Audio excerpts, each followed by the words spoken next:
So, buksan na natin ang ating parcel ngayon para malaman natin kung tama ba ang ating natanggap sa mga order natin. So, ito dahil naubusan na nga ako ng aking stock, mag-order ulit ako sa TikTok. Pero this time, mas maliit yung in-order ko.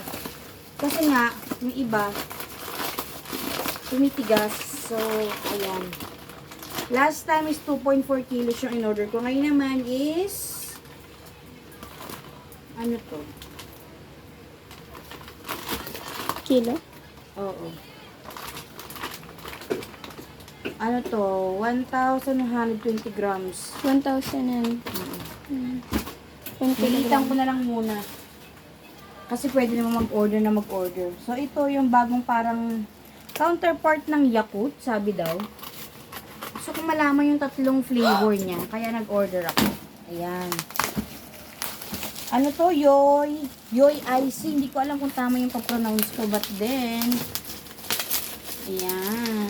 Meron siyang 3 variant. Ito yung, ayan. Blueberry flavor. 3, 6, 9, 12. 12 pieces. And then, 12 pieces din na orange flavor. Ayan siya. Ilang ml to?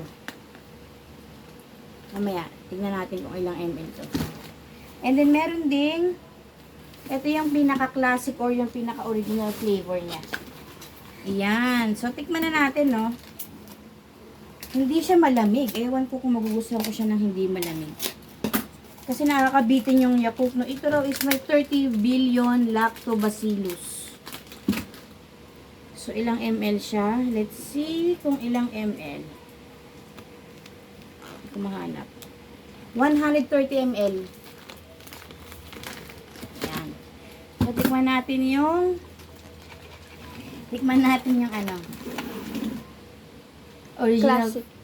Original flavor or yung classic. Sa amoy, amoy Yakult talaga siya, in fairness.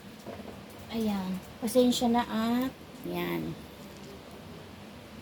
Amoy na amoy Yakult.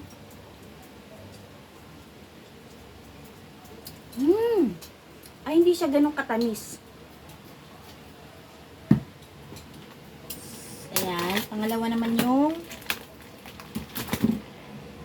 blueberry flavor. Shake natin. Pero no need naman to shake to eh. Nakalagay dito.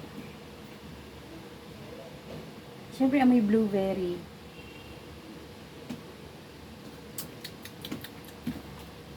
Mild yung lasa niya pareho. Pero pareho halos ng lasa. Pero yung aftertaste na doon mo maaano na magkaiba yung amoy. Siyempre, orange. Tama natin yung orange.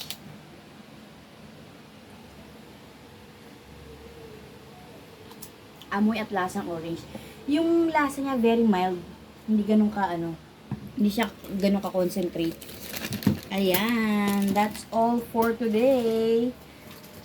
Thank you so much for watching, guys. Bye for now.